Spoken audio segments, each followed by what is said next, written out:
I don't envy you your assignment tonight, and I'm sure the feeling is mutual. I have a statement here which I want to make in behalf of Dr. Gilruth, Director. January 27th, 1967. With these faltering words, NASA spokesman Paul Haney briefs the press on the sudden and stunning death in action of the entire crew, training to make the first manned Apollo spaceflight. Gus Grissom, 40, veteran of both Mercury and Gemini. Ed White, 36, America's first spacewalker. Lieutenant Commander Roger Chaffee, 31, a rookie who had yet to win his space wings. Handled our first walk in space. Roger Chaffee, one of the younger pilots. Other American astronauts have died in plane and car accidents. These three are the first to be killed on the job, in circumstances filled with tragic ironies. Ready for all the risks of moon flight, they die in a stationary ground test. Trained to respond automatically to 100 emergencies, they're trapped by a fire they have no adequate means to fight or escape. Superb examples of the can-do temperament, they're left at the last with no choice but to perish in the furnace of a pressurized, pure oxygen atmosphere that had worked perfectly on 16 Mercury and Gemini flights before.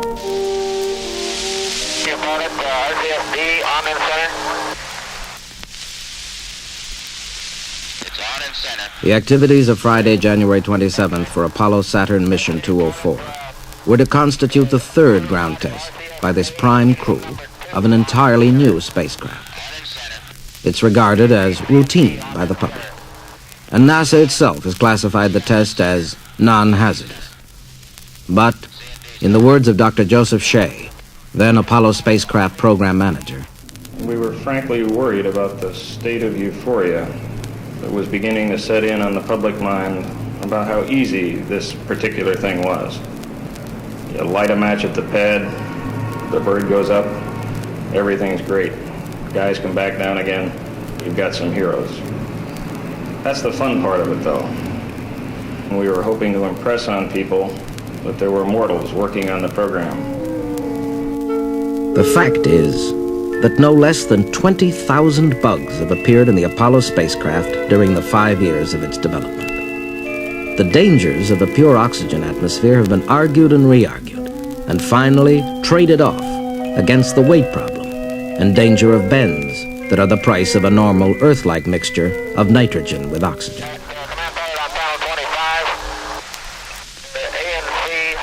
The test started at 7:55 a.m. on Launch Pad 34.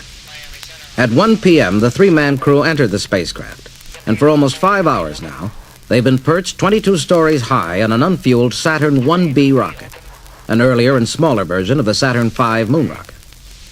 Wrapped around the rocket and its spacecraft is the entire pre-launch structure of steel scaffolding.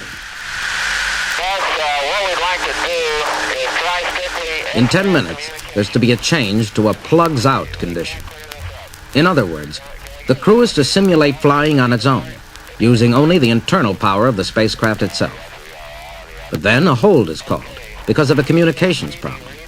Technicians work to clear it up, and the crew tests its microphone. Command pilot 1, 2, 3, 4, 5, 5, 4, 3, 2, 1. Gus Grissom, as command pilot, lies supine on the left-hand contour couch, under the flight control panel. Roger, senior pilot, counting 1, 2, 3, 4, 5, 5, 4, 3, 2, 1, senior pilot. Ed White, as senior pilot navigator, has the middle couch. Pilot, hadn't got you yet. How's this? 1, 2, 3, 4, 5, 4, 3, 2, 1. Roger Chaffee, as pilot, lies on the right. Suddenly, at 6:31 p.m. Eastern Standard Time, Apollo Control is startled by a series of short, desperate, unclear messages indicating a fire inside the spacecraft. These transmissions last a shade more than 17 seconds, and then the pilots are overcome. To have opened the escape hatch as then designed and gotten out alive would have taken 90 seconds. Desperately, the safety crew outside try to wrench open the hatch. They succeed only in burning their own hands and are overcome by smoke poisoning. Our Father, who art in heaven, hallowed be thy name. Thy kingdom come, thy will be done, on earth as it is in heaven. Give us this day our daily bread.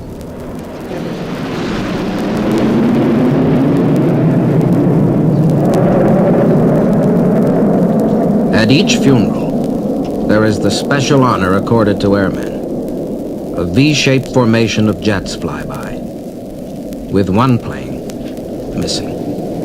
Within 24 hours, an investigating commission is appointed, designated as the Apollo 204 Review Board. It includes astronaut Frank Borman, veteran of Gemini 7, slated for a later Apollo flight himself. There's no question about it. We all overlooked the fact that it was a coffin, and I would have flown it gladly. I think that their outlook, the outlook of the people that remain, is very similar to the outlook of anybody in the Air Force or anyone that's been involved in hazardous duty. There's a certain defense mechanism where you firmly believe that it'll never happen to you, and when it happens to somebody else, you just press on. The triple tragedy suddenly pulls aside the mask of cool business-like objectivity from the pilots, managers, scientists, and technicians who've been manning the space program for a decade.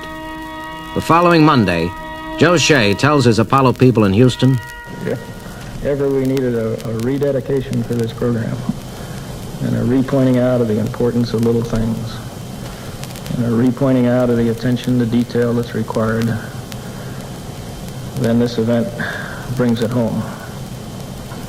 The problem is that we just weren't quite good enough, but we will be the next time we come up.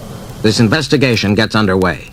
In the words of Colonel Borman, The only instruction that I ever received during the entire 4 months we were working on the accident regarding comment, public comment, or so on, was when we went before Congress, and that was 3 words: tell the truth. The board is very concerned. April 9th, 1967, the board reports, in words like steel-tipped arrows, problems of program management or relationships between NASA centers and with the contractor have led in some cases to insufficient response to changing program requirements. Deficiencies existed in command module design, workmanship, and quality control. The command module contained many types and classes of combustible material. Adequate safety precautions were neither established nor observed for this test. The fire was most probably brought about by some minor malfunction of equipment or wire insulation. Werner von Braun, who has directed the creation of the first rocket that put an American in space, and now the Saturn V that will take us to the moon. Now, ever since the accident, 1 million words were spoken and 1 million words were written. Not all of them competent. We know that we have taken on a very challenging program, or as Bill Allen, the president of Boeing, said that night, this reminds one again that we are not in the business of making shoes. It is our job as engineers to make sure that these risks that are unavoidable are reduced to the bare minimum. 3 brave men lost their lives for space flight, and I think we owe it to Gus Grissom, to Ed White, and to Roger Chaffee that we go back and put our program back into gear where it belongs. Measures are taken to correct the deficiencies. Flammable materials are removed. The hatch is redesigned for quick escape. The oxygen problem is compromised by using a mixture with nitrogen on the ground and pure oxygen only in space.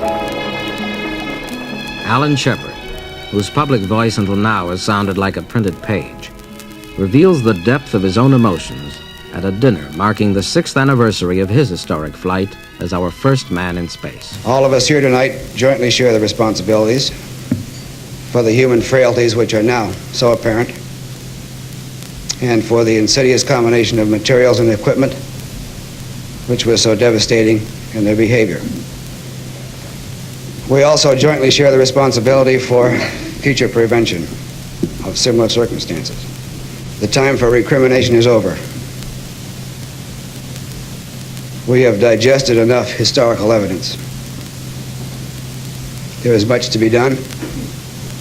Morale is high. Vision is still clear. And I say, let's get on with the job.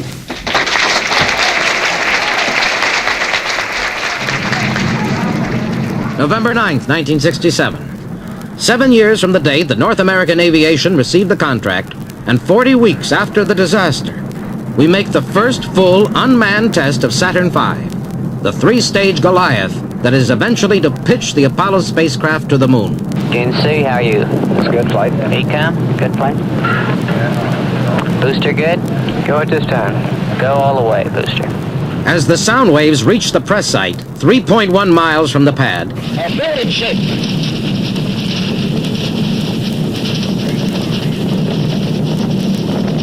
Oh, it's terrific. The building's shaking. This big glass window is shaking. We're holding it with our hands. Look at that rocket go. that was Walter Cronkite, usually a calm observer of world crises, as the commotion of Saturn V's blastoff threatens to shake apart the booth where Cronkite is reporting the launch for CBS. The Apollo Saturn V assembly, tall as a 36-story building, weighing over 6 million pounds, outstrips the wildest fantasies of man.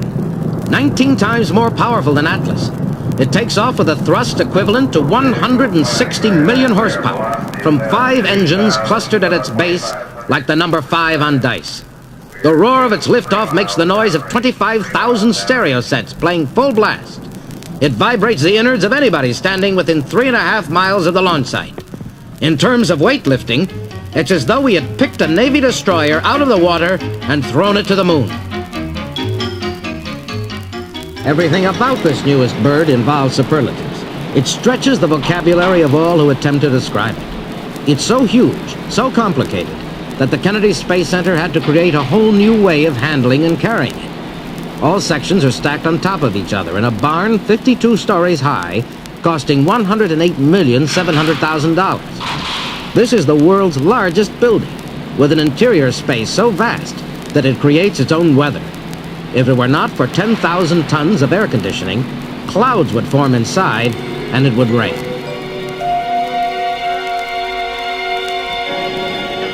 On August 26th, the whole assembly rolled out through garage doors that are 45 stories high, on a vast tractor called the Crawler, which is as big as a baseball diamond, and whose tread assembly, with each shoe weighing a ton, stands almost twice the height of a man. All this moved almost imperceptibly, at 1/3 of a mile an hour, to Pad A at the moonport, over a special 3.5-mile long road. Altogether, in its every dimension, Saturn V reduces man to a dwarf, except in the one most important dimension. It is man who has conceived, designed, and built all this ingenious immensity. Outboard cutoff was called in 2 minutes, 34 seconds. 50 miles downrange, the S2 has ignited. Okay on the S2, he says we've got a good second stage. Now, for the first time in space, the second stage, with its cluster of 5 J2 engines, is ignited. With a thrust of over 1 million pounds, they hurl the remaining assembly toward the window of insertion into Earth orbit. Second plane has separated the interstate surrounding the second stage engine, and the tower has jetted. The tower jets in round time. We're 3 minutes, 20 seconds into the flight. Soon after, the crew's launch escape tower, the system that was eliminated from the Gemini program flights, is shot off. We've got cutoff on the second stage.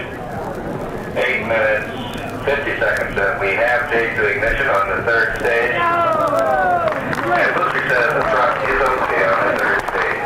Confirmed thrust, a good thrust, 9 minutes into the flight.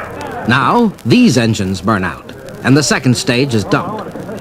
Next, the single engine of the third stage, with 225,000 pounds of thrust, takes the spacecraft into its parking orbit more than 114 miles above the Earth, then shuts off to let the spacecraft drift. 11 minutes, 10 seconds. We have a confirmation cutoff from the Vanguard ship in mid-Atlantic. The S-4B has shut down. The report confirmation came in here at 11 minutes, 10 seconds. And the word from the ship in the mid-Atlantic is we are all go. We are all go. During this 2-orbit breather, a check is made by the flight controllers on the ground at Houston and at the Goddard Space Center in Maryland, which is monitoring through its worldwide tracking stations hundreds of thousands of bits of information on how the equipment is performing. 125 electronic computers are now pouring out this vital information to the controllers. It has already been determined exactly the right moment in all eternity and exactly the right spot in all the universe at which to restart the third stage and shoot out of the confinement of Earth orbit. Okay. Hydraulics okay? Go for it. Roger, and we are at the proper attitude.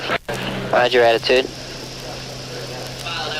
Stand by, everybody. Fido, stand by. Like the conductor of a vast symphony orchestra, Okay. one man directs the entire operation. Keep that off. With the same soft-spoken Virginia-born gentility that he has shown in his role as Flight in dozens of previous launches. Christopher Columbus Kraft, prophetically named for the great Voyager. J2 ignition. J2. It's done. The third stage J2 engine now restarts. The first time this operation has been tested in space. It will thrust the spacecraft out to a 10,696-mile peak. 17 minutes later, there is an added boost from a 16-second burst of the engine in the Apollo service module, which drives the spacecraft out another 538 miles. Yeah. Do you want me to go through you for release of these stations? As you see fit. Roger, fine. And as you release them, tell them it was a good job. Roger, fine. We still have a mission to fly, but so far we're on our way to third base. Roger that. What is now shooting through space are the two remaining elements of the Apollo space vehicle. These are the cone-shaped command module, in which one day 3 astronauts will ride, and attached behind the heat shield, the cylindrical service module, with its own fuel tanks and engine capable of restarting 36 times. SPS on flight. If this engine were to burn another 19 seconds and its direction were adjusted, the craft would be going to the moon. But enough for one test. As the giant curve reaches 11,234 miles, the vehicle, pulled by gravity, begins to turn back toward the Earth. Finally, on the homeward voyage, the engine is restarted to help slam it faster earthward. Now, just before re-entry into the Earth's atmosphere, the command module separates from the service module. Alone, the unmanned Apollo cone races home. The added speed of the service engine, plus the increased pull of gravity, have driven it up to a speed of 25,000 miles per hour, subjecting the new heat shield to a temperature of 5,000 degrees, its most severe test. Home again, after 8 hours, 36 minutes, and 54 seconds. A 10.5-foot high section of the 363-foot structure that blasted off. It lands within 6 miles of the aircraft carrier Bennington, its skin scorched and blackened by the heat of its return, but everything inside undamaged and undisturbed, as would have been the crew had there been one. But Apollo 4 has been an unmanned test, carrying only the usual black boxes inside to simulate flesh and blood. Meanwhile, Russia also claims a new space achievement: the automatic rendezvous, docking, and separation of 2 unmanned Earth satellites, all directed from Earth by sophisticated computers. Moscow describes the operation as a step toward creating big scientific space stations in orbit. This starts a new round in the guessing game. Some Western scientists speculate that Russia may be planning to shoot for the moon from such a space platform. Another rumor has it that she's already building a launch vehicle even more powerful than our own Saturn V. The new year sends a troubled world looking for remedies in all directions. Even the rich and famous Beatles, searching for peace of mind, take off for India to study transcendental meditation with a high-priced guru. Everywhere there is heavy and continued consumption of pot. On the stage, nudity becomes popular. On the university campuses, students sit in to protest the existing order. And on television, Rowan and Martin do the same with their laugh-in. We have ignition. We have liftoff. In space, we take a modest step forward with Apollo 5, an unmanned test of the lunar module, carried into orbit by a Saturn 1B. At the front of the second stage, panels open as planned to release the moon bug for a partially successful test of the engine, which will be used to slow its descent to a lunar landing. But politics, not space, now dominates the scene in this presidential year, with Romney, Rockefeller, Nixon, and Reagan leading among the Republicans. As continued escalation of the Vietnam War brings only continued stalemate and heavier casualties, a soft-spoken U.S. Senator from Minnesota, Eugene McCarthy, suddenly talks up. My decision to challenge the President's position and the administration's position has been strengthened by recent announcements out of the administration. The evident intention to escalate and to intensify the war in Vietnam, and on the other hand, the absence of any positive indications or suggestions for a compromise or for a negotiated political settlement. He challenges President Johnson in the Democratic primary in New Hampshire and shows astonishing strength. At once, the junior senator from New York State, Robert Kennedy, throws his hat into the ring. Then suddenly, President Johnson declares, "With American sons in the field far away, with America's future under challenge right here at home, with our hopes and the world's hopes for peace and the balance every day, I do not believe that I should devote an hour or a day of my time to any personal partisan causes or to any duties other than the awesome duties of this office, the presidency of your country. Accordingly, I shall not seek and I will not accept the nomination of my party for another term as your president." Death suddenly brings the space race back into the picture as Radio Moscow announces that cosmonaut Yuri Gagarin, the first man to orbit the Earth, has been killed on March 27th while test flying a new plane. And with him, Colonel Vladimir Seryogin, chief of the cosmonaut detachment. Previously, cosmonaut Vladimir Komarov was killed when his new spacecraft, Soyuz 1, tangled in its own parachute shrouds while landing after a successful flight. Mark, 7 minutes 45 seconds. We have a preliminary report of the loss of 2 engines. This would be engines 2 and 3. April 4th. 5 months after the brilliant first test of the unmanned Saturn V, we take a big, expensive step backward in an attempt to repeat. This time hoping to push the unmanned Apollo spacecraft some 14,000 miles out. But 2 of the second stage engines shut off prematurely as the Big Bird gets into orbit. And next, the third stage engine fails to reignite and kick the spacecraft out of parking orbit toward its far-out goal. The cost? $90 million. By evening the same day, America suffers a far greater loss. I have a dream that my 4 little children will one day live in a nation where they will not be judged by the color of their skin, but by the content of their character. I have a dream today. Dr. Martin Luther King, the American Gandhi, leader of the nonviolent struggle for civil rights, is murdered by a sniper while chatting in the sunset on the balcony of a Memphis motel. The death of this winner of the Nobel Peace Prize sets off new ghetto violence.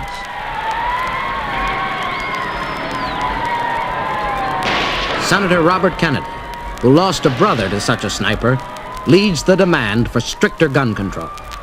2 months later, the senator is on the ground. He's bleeding profusely from apparently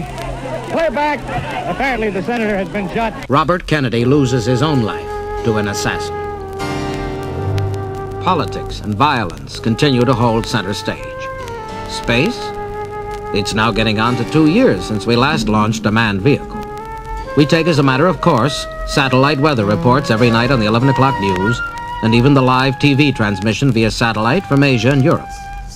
There's no public excitement in the tedious, grueling 18 hours a day training program that is readying crews of 3 for the manned Apollo flights. With Vietnam now costing $25 billion a year, the national budget is amputated everywhere else.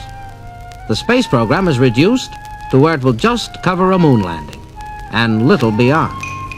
Though the late President Kennedy warned on that very day in 1961 when he first set our lunar goal, let it be clear that I am asking the Congress and the country to accept a firm commitment to a new course of action, a course which will last for many years and carry very heavy costs. If we are to go only halfway or reduce our sights in the face of difficulty, in my judgment, it would be better not to go at all. because it is a heavy burden. And there is no sense in agreeing or desiring that the United States take an affirmative position in outer space unless we are prepared to do the work and bear the burdens to make it successful. If we are not, we should decide today and this year